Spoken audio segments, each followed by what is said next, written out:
नमस्कार दोस्तों, स्वागत है आपका आज के मुख्य समाचारों में। जी हां दोस्तों, आपको यहां पर देखने को मिलेंगी सुबह से लेकर शाम तक की तमाम बड़ी खबरें, मुख्य समाचार, ब्रेकिंग न्यूज़ अपडेट्स के रूप में। तो दोस्तों, आप सभी लोगों से रिक्वेस्ट है इस वीडियो को ज़्यादा से ज़्यादा लाइक और शेयर करें। तो चलिए दोस्तों, जान लेते हैं आज की पहली बड़ी खबर। राहुल गांधी बोले, आज़ादी के बाद मानहानि में सबसे बड़ी सजा मुझे मिली। संसद में अडानी पर बोलने के तुरंत बाद मेरी सांसदी चली गई। जी हाँ दोस्तों, राहुल गांधी इन दिनों अमेरिका के 6 दिन के दौरे पर हैं। गुरुवार को उन्होंने Washington DC national press conference में मीडिया के सवालों के जवाब दिए। इस दौरान केरल में इंडियन यूनियन मुस्लिम लीग यूएमएल के से गठबंधन को लेकर राहुल ने कहा कि मुस्लिम लीग पूरी तरह से सेकुलर पार्टी है, विपक्ष एकजुट हो रहा है। हम सभी विपक्षी पार्टियों से बात कर रहे हैं, इस संबंध में काफ़ी अच्छा काम हो रहा है। राहुल गांधी ने कहा कि कई जगह ऐसी है जहां हम विपक्ष के साथ मुकाबला कर रहे हैं, ऐसे में हमें कई मुद्दों पर एक राय बनानी होगी, लेकिन मुझे विश्वास है कि हम चुनाव में साथ जरूर आएंगे। सांसदी जाने के सवाल पर उन्होंने कहा कि मुझे 1947 के बाद मानहानि के मामले में सबसे बड़ी सजा मिली है। मैंने संसद में अडानी को लेकर स्पीच दी थी, जिसकी वजह से मुझे डिस्क्वालीफाई कर दिया गया।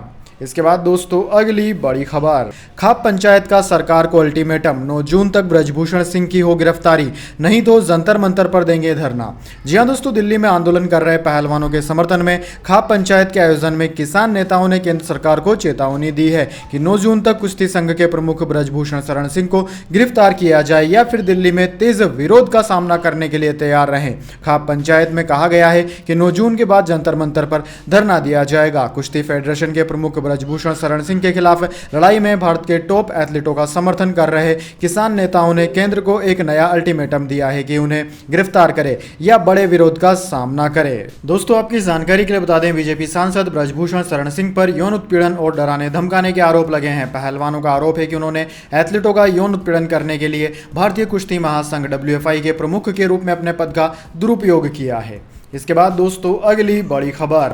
सिद्धारमैया कैबिनेट ने 5 वादों पर मोहर लगाई। 4 योजनाएं 11 जून से 15 अगस्त के बीच लागू होंगी। 5वें के लिए आवेदन मंगवाए।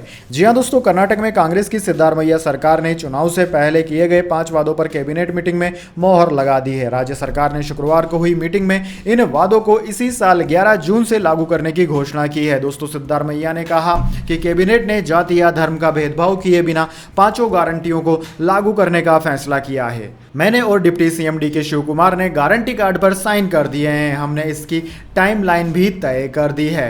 दोस्तों, आपकी जानकारी के लिए बता दें, जो 5 योजनाएं लागू करनी है उनके नाम है गृह ज्योति, प्रत्येक परिवार को इसके अंतर्गत हर महीने 200 यूनिट फ्री बिजली मिलेगी। गृह लक्ष्मी, इसके अंतर्गत प्रत्येक घर की महिला प्रमुख को हर महीने 2000 रुपए मिलेंगे। अन्य भाग्य योजना, इस योजना के अंतर्गत प्रत्येक BPL परिवार को हर महीने 10 किलो फ्री चावल दिया जाएगा। सखी शक्ति योजना, इसके अंतर्गत कर्नाटक की सरकारी बसों में महिलाओं के लिए मुफ्त सफर की सुविधा मिलेगी। इसके अलावा दोस्तों, 5वीं योजना है युवा निधि। इसके अंतर्गत प्रत्येक ग्रेजुएट को हर महीने 3000 रुपए और डिप्लोमा होल्डर्स को 1500 रुपए दिए जाएंगे।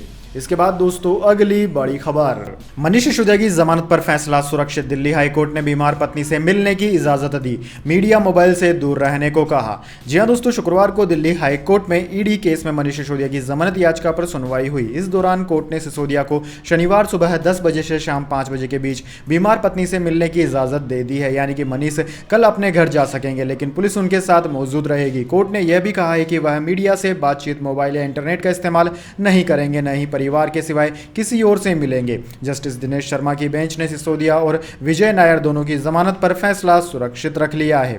दोस्तों, इसके पहले ED ने सिसोदिया की जमानत याचिका का विरोध किया। Assistant solicitor general SV Raju ने कहा कि मंत्री के रूप में 18 विभाग संभाले, तब तो उनके पास अपनी पत्नी से मिलने का समय नहीं था। वे केवल जमानत के लिए ये बातें बना रहे हैं। 4 दिन पहले उन्होंने याचिका वापस ले ली थी, अब वे फिर से आ गए हैं। उनकी पत्नी की स्थिति में कोई बदलाव नहीं हुआ है, केवल कॉस्मेटिक बदलाव हुआ है। इसके बाद दोस्तों, अगली बड़ी खबर। रेसलर्स के समर्थन में 1983 cricket world cup team Brijbhushan पर दर्ज FIR में पहलवानों का आरोप है सांस चेक करने के बहाने टी-शर्ट उतारी थी। जी हां दोस्तों, रेसलिंग फेडरेशन ऑफ इंडिया यानी कि WFI के पूर्व अध्यक्ष ब्रजभूषण शरण सिंह ने अयोध्या में होने वाली अपनी महारैली रद्द कर दी है। सूत्रों के मुताबिक ब्रजभूषण ने भाजपा हाईकमान के कहने पर 5 जून से होने वाली रैली को कैंसिल किया। हाईकमान ने उन्हें बयानबाजी से बचने की भी नसीहत दी। महिला पहलवानों के आरोप सामने आने के बाद यह फैसला किया गया कि ब्रजभूषण के खिलाफ 2 एफआईआर दर्ज की जाए। पहली एफआईआर बालिंग पहलवानों के आरोपों से जुड़ी और दूसरी नाबालिग रेसलर्स के आरोपों पर आधारित है। बालिंग पहलवानों का आरोप है कि ब्रजभूषण ने कथित रूप से कई बार छेड़छाड़ की, गलत तरीके से उन्हें छुआ, यहां तक कि सांस चेक करने के बहाने उनकी टी शर्ट उतारी। नाबालिग पहलवान का आरोप है कि ब्रजभूषण ने उनसे फिजिकल रिलेशन की डिमांड की थी। इसी बीच वर्ष 1983 का वनडे वर्ल्ड कप जीतने वाली भारतीय क्रिकेट टीम ने भी भारतीय रेसलर्स का समर्थन किया है। इसके बाद दोस्तों अगली बड़ी खबर, कांग्रेस शुरू करेगी भारत जोड़ो यात्रा का दूसरा चरण, लोकसभा चुनाव 2024 के मद्देनजर तैयार हो रहा प्लान।